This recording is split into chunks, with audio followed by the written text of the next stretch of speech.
INRI é meu nome, né? Quanto à expectativa por este debate, o esclarecimento da verdade. Eu mesmo disse para o Carlos Simões, quando você foi me entrevistar lá na minha igreja, que ele, como comunicólogo e como homem público, não poderia roubar do povo o direito de julgar se eu sou ou não filho de Deus. Um minuto, Sacaimo, boa tarde. Boa tarde, Carlos Simões, boa tarde, telespectadores. Nós estamos aqui para conversar um pouco a respeito dessa questão de suma importância para os cristãos. E sei claramente pela Bíblia que o senhor não é o Cristo e eu tenho as minhas convicções. Inri, boa tarde. Que a paz seja com todos. Eu quero deixar bem claro uma coisa acerca do que acabou de falar o Inti Kim, que eu não tenho nada a ver com ele, por esse bem atenção, ele veio depois de me caluniar em público. Eu disse quando me chamar Jesus, não julgueis para não ser julgados, eu disse, porque da mesma forma com que julgardes também vós seis julgados. E ele, o Inti Kim, que aí está presente, que na verdade é um bacatarê na linguagem dele, a comunidade nipônica, que é um povo, o povo japonês é um povo trabalhador e honesto, mas toda a família tem uma ovelha negra.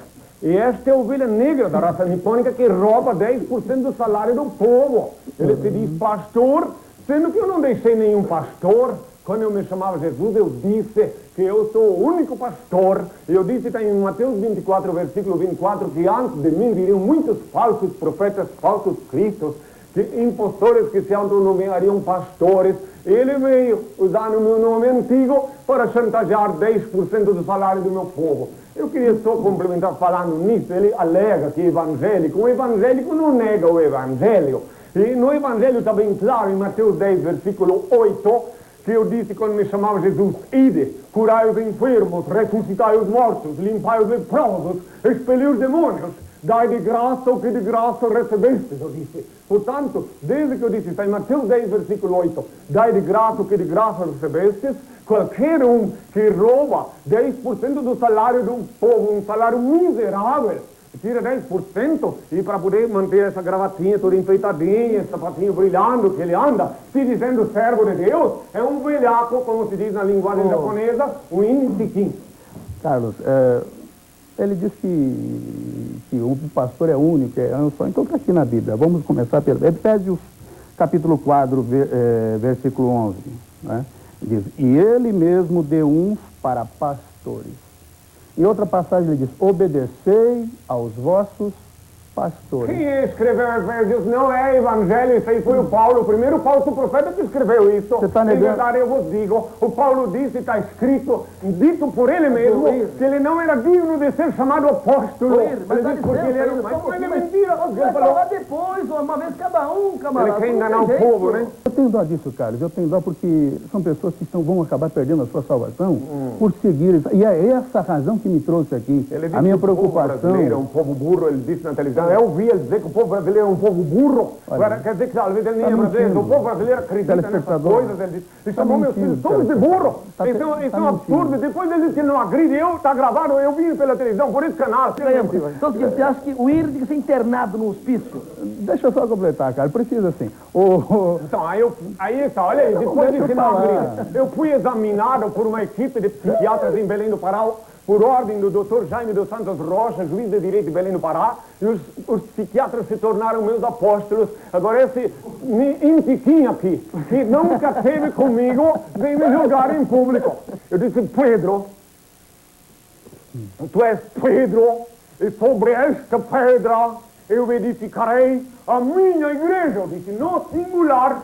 E a igreja dele não tem origem histórica, essa igreja que ele representa, ele mais um monte de velhacos que chantageiam 10% do salário do povo. Mas então é o seguinte, então, veja uma questão, se Deus deu ao cérebro ao homem, o homem não pode multiplicar a igreja em maneiras de agir, de pensar? Não sem violar o evangelho, porque quando eu me chamava Jesus, eu disse, já deixei tudo prevenido, eu disse assim, eu sou a luz do mundo, a verdade é a vida, eu sou o caminho, ninguém vem ao meu Pai senão por mim. Eu disse, desde que eu disse essas palavras, ninguém pode usar no meu nome antigo, fundar novas igrejas.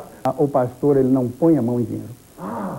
Eu quero que vocês saibam, eu quero que os telespectadores saibam, a Igreja Assembleia de Deus, Batista e outras igrejas, Cruzada, todas essas denominações. Nós temos aquilo que chamamos uma tesouraria, temos uma comissão de contas, anualmente ou a cada ano, dependendo da estatuto de cada igreja, existe a comissão de contas, existe evidentemente pastores que ganham, mas dizer que é roubar o dízimo, absolutamente não. A grande parte dos nossos 30 e poucos pastores que temos ganha em torno de 1,6 a 3 pontos, que eu acho pouco. Acho que cada pastor deveria ter uma maneira de ganhar. Ele... Takayama, você teria coragem de exorcizar o Henry, não? Carlos, teria poder para isso, Carlos, capacidade, não? Olha, não há nem ambiente aqui. Eu vou ser franco. Olha não há nem só. ambiente. A situação do homem aqui é complicada. Olha só. Ele é violento. Eu pensei... Posso não falar, Carlos? Só um minutinho. Eu pensei quando vi a Rapidamente. primeira vez aqui, no dia que você não estava, Carlos, eu pensei que eu queria conversar com ele, senti-lo, porque a gente tem... Depois de ter o qualificado sentimento de de novo. amor, a gente não quer que nenhuma alma se perca. Exatamente. E Olha o bem confesso a vocês, louvo telespectador, que nós somos seres humanos, temos falhas, enfim. Que não é o caso dele, porque ele é vigarista e não louco. Ele é um vigarista. Você nem me conhece. Ele é um vigarista. Eu vou dar a prova do delito. Ele viola. Não, Henry, pode falar agora, vai lá. 151 do Código Penal Brasileiro. Tu, inclusive, como advogado, vou te mostrar para ti, para tu falar para os teus colegas, como enquadrar velhacos como esse e botar na cadeia. Muito bem. É sério, muito sério. Preste atenção. O artigo 171 do Código Penal Brasileiro avisa a polícia que me ouve, os delegados de polícia, se previnam. Alô, Prestai capitão bem Xavier. atenção, doutor da lei. Quando eu me chamava Jesus, eu disse, eu repito de novo, dai de graça o que de graça recebeste, está em Mateus 10, versículo 8. Portanto, a partir desta data, qualquer velhaco, qualquer um que cobrar 10% do salário miserável do povo, usando o meu nome, é estelionatário. Ter que tirar 10% antes de pagar o gás. Depois é fácil vir na televisão como esse velhaco veio e dizer, não, o dinheirinho vai lá para as obras de caridade que nunca aparecem. Preste atenção. Então, 10% do salário, antes de tirar o gás, a luz. Olha, os que te elegeram, a maioria, eu sei, são pessoas humildes, trabalhadores. Então, tem que tirar 10% para dar para um velhaco como este. E os outros velhacos que estão nas outras igrejas, podem ver que ele teve o cuidado de proteger até os outros vigaristas das outras igrejas, que também chantageiam 10% do salário do povo. Jesus não virá dessa forma, não há razão dele vir dessa maneira, se ele fosse o Cristo. Agora veja uma coisa, em Lucas capítulo 17, versículo 25 a 35, leiam, meus filhos. Lucas 17, versículo 25 a 35, está escrito que antes do dia de glória do Filho de Deus, eu que sou o Filho de Deus, teria que padecer muito e ser reprovado por minha geração. Claro, porque viriam os falsos profetas, encabrestariam minhas ovelhas, conforme está escrito em Mateus 24, versículo 24. E aqueles que têm olhos para ver, vê. E aqueles que têm ouvidos para ouvir, ouve e me reconhecem pela minha voz. Que tenham todos a minha paz.